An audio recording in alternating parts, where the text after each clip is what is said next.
today we will start to talk about the traces of the period in the periodical table. So when you see this table, and you might think any similar things or the same periods show trace in what respect. So here we introduce 4 informations. This table tells us the trace of the atomic radius, and also this periodic table tells us the trace of the electronegativity, and also the trace of the electron affinity, and also the trace of the ionization energy. So we will introduce this one by one, and then let you know how do you relate these 4 terms to the periodical table. So this is the atomic radius versus the atomic number. So you know the atomic number from here to 1, 2, 3, 4, 5, 6, 7, 8, 9, right? Okay, so and so this is the atomic number from here, 1, 2, 3, 4, 5, and this is atomic radius. So you will see that if you have a figure like this, the size of the atomic radius will decrease and increase and shoot to the very high, and decrease and shoot to the very high, and then decrease, increase, decrease, increase dramatically, and then it looks like this. So we want to find, do we have a rule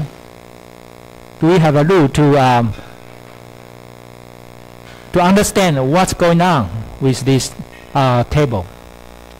So this is the real size of the atomic or the atoms. For example, hydrogen is 37. 37 represent the unit picometer. Pico is 10 to minus 12 meter. So you know the nanometer is 10 to minus 9, right? Okay.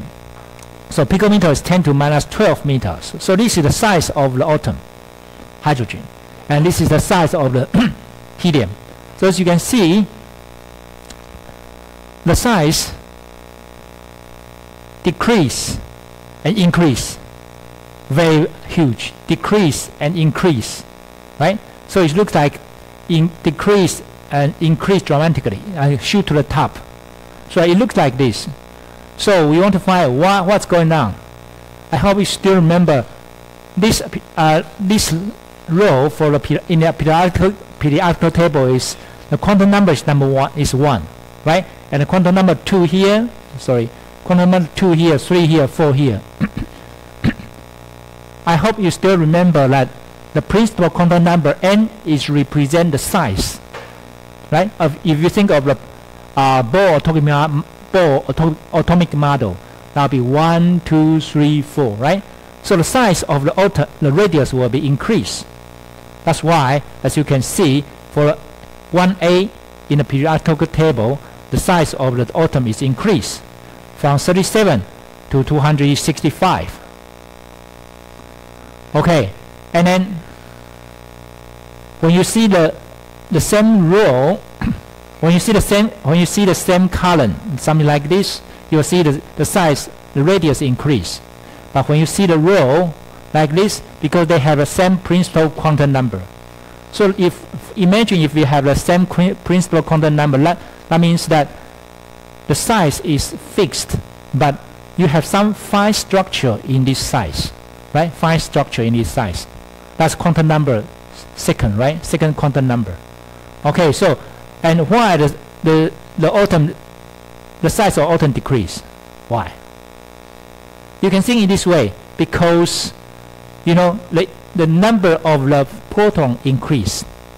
If the number of proton increase, that means you have 3 protons, 4 protons, 5, 6, 7, 8, right? So the number of proton increase, so you have a lot of positive charge in the nucleus.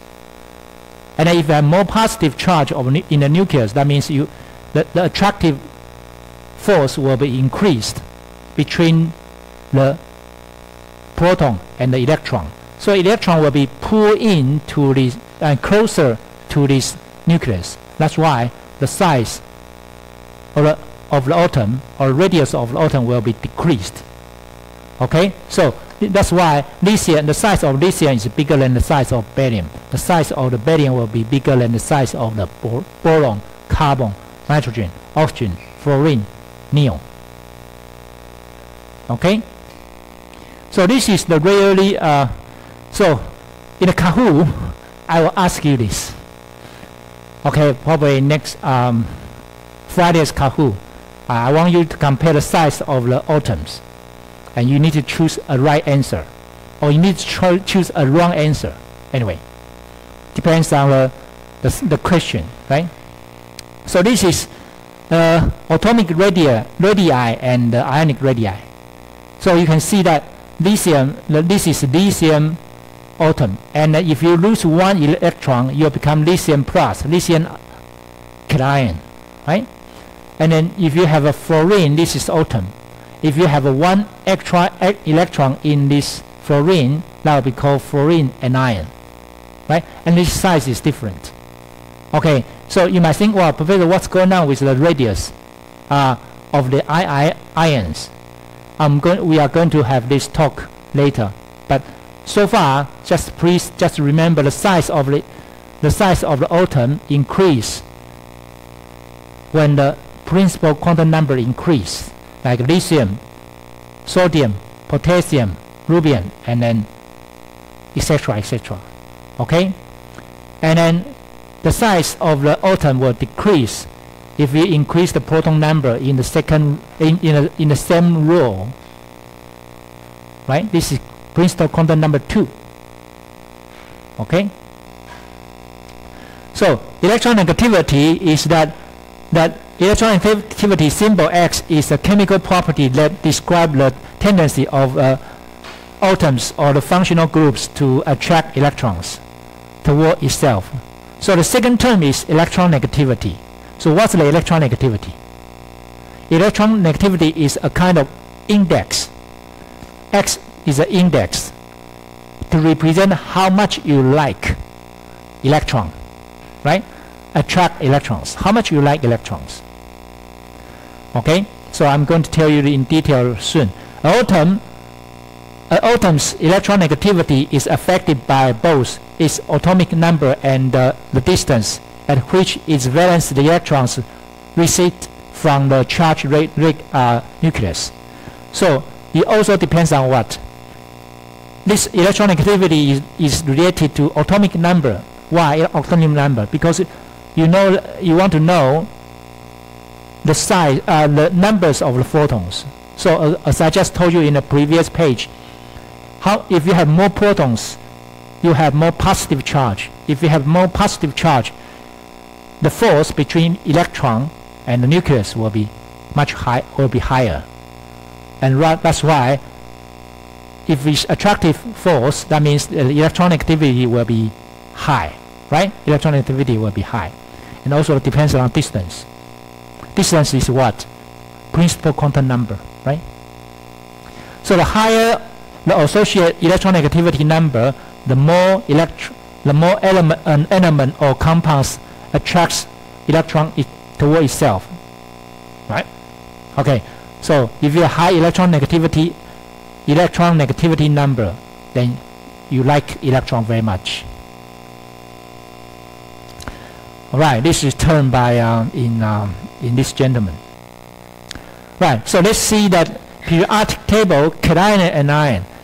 I hope you this part, the column is similar valence structure. I hope you already know what is valence, right? You have valence electron 1, valence electron 2, 3, 4, 5, right? Okay. So this give out 1 electron, and you will get stable R-tex, S2P6. If you give up 2 electrons, for example, like barium, you will get S2P6. S2. Okay.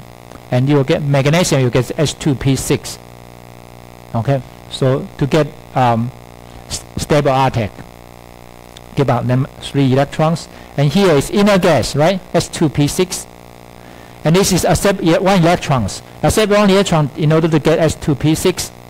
In order to get S2p6. And accept 2 electrons, like oxygen, like 2 electrons, right? To get S2p6. So for here, in this case, electron positive elements means what? The electron negativity will be low because this elements doesn't like electron. They want to throw away, they want to give up 1 electron. Okay? So positive elements readily give up 1 electrons to become ion, cation, right? So as you know, this area in the electron negativity in this area for the elements will be low and here will be high. Why? Because this part they like the fluorine like electron very much. So that's why we have positive element and electron positive element and the electron negative element. So they are acceptable. They are capable of give up their few valence electrons to become positively charged ion. And electronegativity element, they already accept electrons to form negatively charged ions. Okay. Right. So now let's think of the electron negativity value for every element. So this is the number here. This number represents electron negativity. That means how much you like electrons. Okay, in the case of this, as I told you that electron negativity increase from right to the left, increase from the left to the right. As you can see, this one, lithium, barium, they didn't like electrons. So electron negativity increase. Lithium, barium increase, right? Boron, carbon, nitrogen, oxygen, fluorine. And how about this one? This one, from here to here increase, from here to here decrease. So this is opposite from the radius of the elements, right? For the element, in the case of element, the radius increase from the top to the bottom. But for the electron negativity, the electron negativity decrease from the top to bottom. Why? Because in this case there are many electrons. They don't like electron anymore, and they still want to give out 1 electron. So electron negativity will decrease. And this is transient metals in the periodical table. The size is here is about 1 point something to 2. Okay. So if the Kahoot, if this question showing out in your Kahoot question next on Friday, I just want you to compare the electron negativity from the top to the bottom, from the left to the right. Okay? And as you can see, there's no electron negativity number here. Why? Because they already get S2p6. So there's no electron negativity here, number, index here.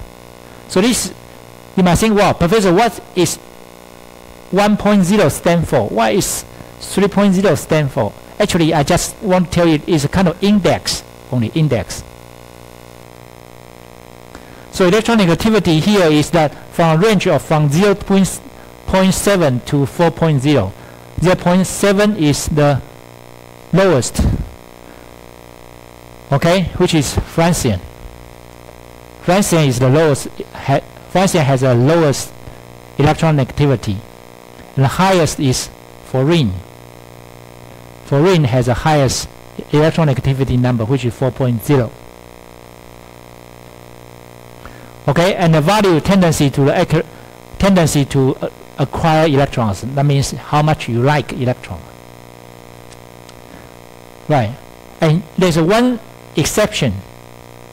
There's one exception, which is hydrogen. As you can see, you might think that, well, Professor, why hydrogen has 2.1 and then lithium has only 1? Because hydrogen has only 1 proton and 1 electron, which is exceptional. You just need to remember this. Okay, so this is electron negativity. And let's introduce the third term called electron affinity. Electron affinity. So in the chemistry and atomic physics, the electron affinity of the atom or molecule is defined as the amount of energy released or spent when the electron is added to a neutral atoms or molecules in a gaseous state to form a negative ion. Why is in gaseous state? Why? Because you don't want to have, this atom doesn't want to have an interaction with another atoms, right? So if you are in a gas state, that means another atom is very far away from the atom we want to discuss. If you have liquid or solid, electron will be packed very closely, so you cannot neglect the interaction between atoms. That's why we want to talk about one single atom without any interaction with any other atoms. That's why this atom need to be in the gas form. Okay, and then this is the equation you need to know is this is element, and element plus I want to give one electron to this element, so this element will get negative charge and release or spend energies, either release the heat or absorption of the heat. Okay, that's energy. So this is the electron affinity and the atomic number. It looks like this: increase, drop dramatically, increase and drop, which is opposite to the electron radius. So this is, it looks like this: X plus electron become X anion plus energy. Energy can be plus in the sign of the plus or in the sign of the negative.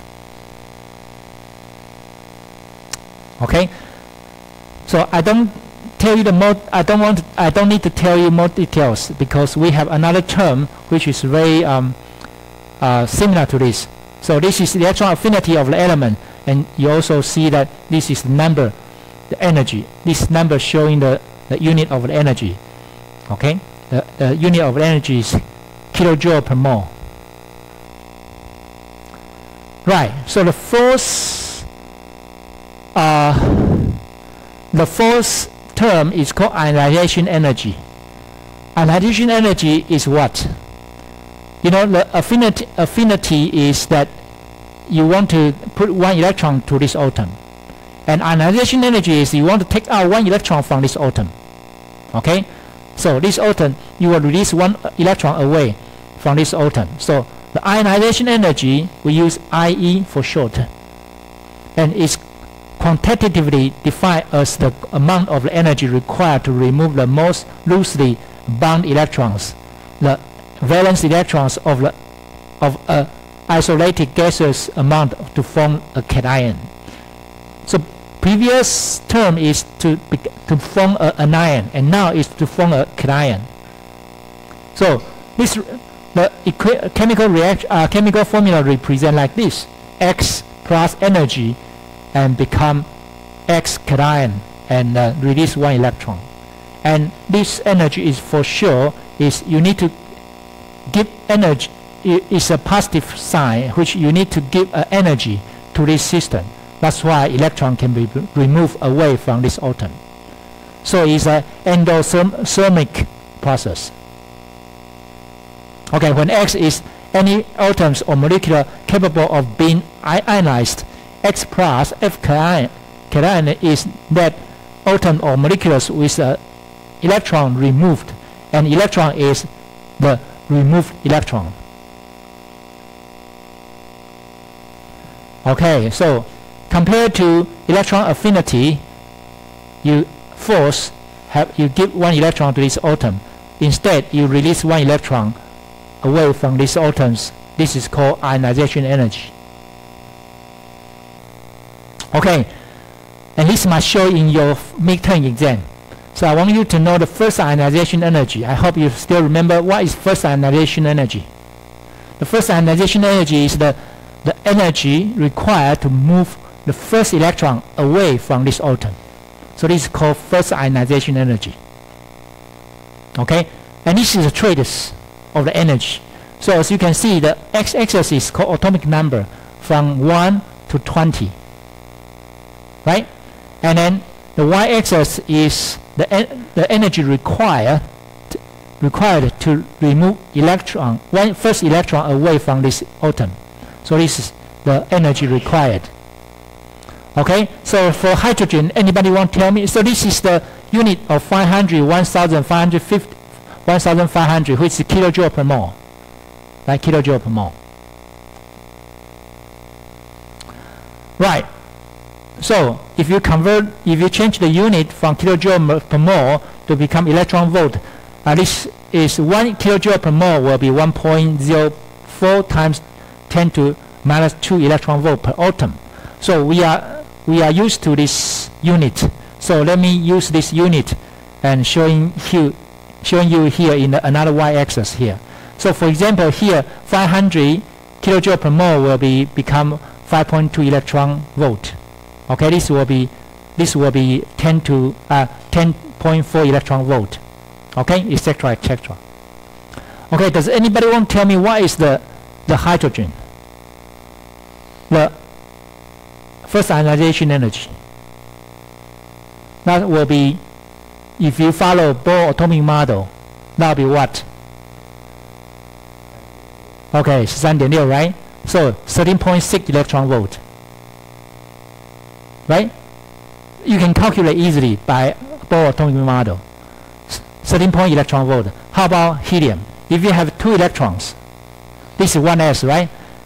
The size of helium will be smaller than the hydrogen. Why? Because they belong to quantum number 1, right? Number 1. And then you have 2 protons. That's why you have 2 electrons. And then because you have 2 protons, you have more positive charge. That's why these 2 electrons will be closer to the nucleus. So the size of the atom will be smaller. Okay, and then when you want to move 1 electron away from these atoms, and then the energy required will be higher than this one or smaller than this one. If you want to remove this electron away, far away, to become free electrons, and this one want to remove far away from these electrons, which one will be easier? Hydrogen will be easier, right? Why? Because this electron is a little bit far from the nucleus compared to this one. So you need more energy to take this out, right? So that's why the energy required is higher. And the same as 2s. The same as 2s. Okay? The same as 2s. And then because this is 2p, so we don't discuss this in detail, but I just want to tell you is that to the 2p, that will be the same. That will be boron, carbon, oxygen, nitrogen, fluorine, and neon. Because you have this energy state, you have 4 electrons here, so energy here will be a little bit lower. Okay? So when you want to you want to compare this, and you need to tell me the answer why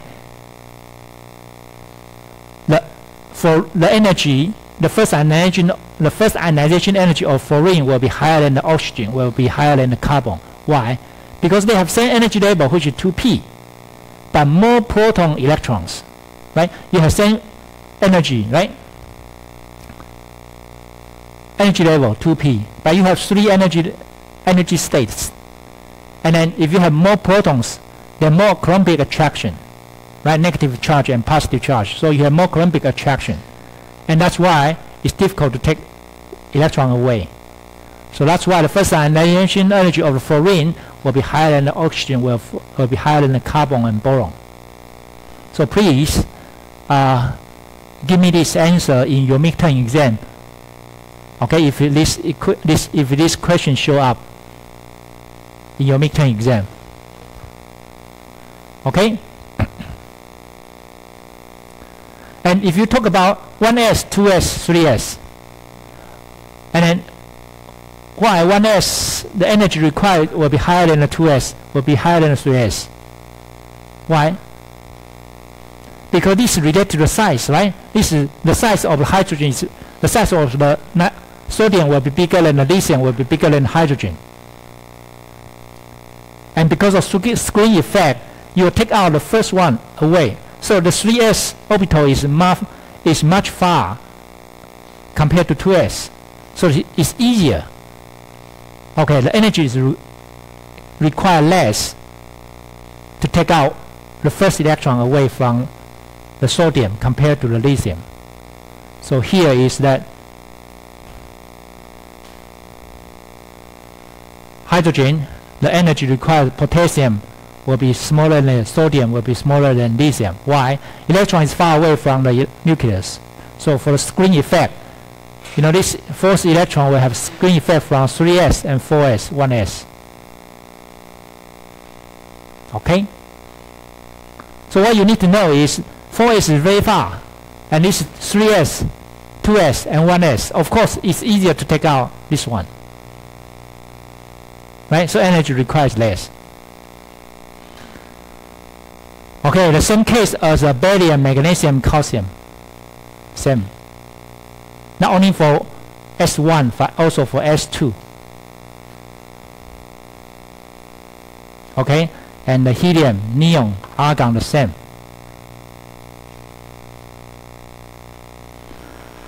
Right, so this is called first ionization energy versus the atomic number here. So you will get a tray like this. Increase and drop, increase, drop, increase, drop, like this. So these are traits. Seems it's getting hotter and hotter, right? Right, I think I need to make a phone call first, otherwise it's too hot, right?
赖小姐，我是李元瑶。我现在在那个118上课啦。那个好像是因为冷气打不开吼，那助教是跟我讲说，好像那个有冷气的师傅来装定时器是吗？没有。那打不开的原因是什么呢？不知道哈。这样子哈。嘿嘿。是，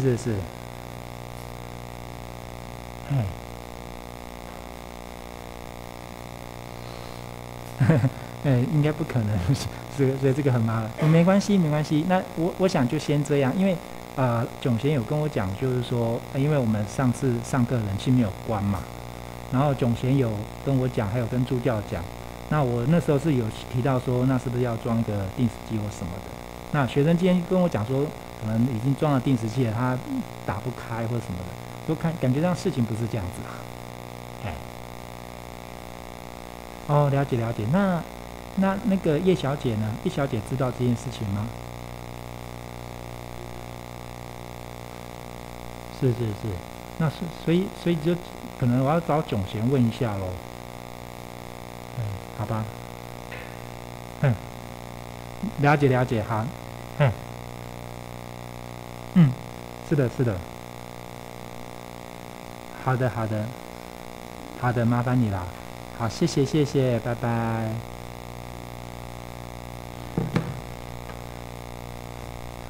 I think we have trouble. Right. I don't think it's a good idea to continue to have lecture now, right? You agree? Because I have an important meeting. I don't want to get sweat and get smelly to see important people. So how about this way? Let's play Kahoot and finish.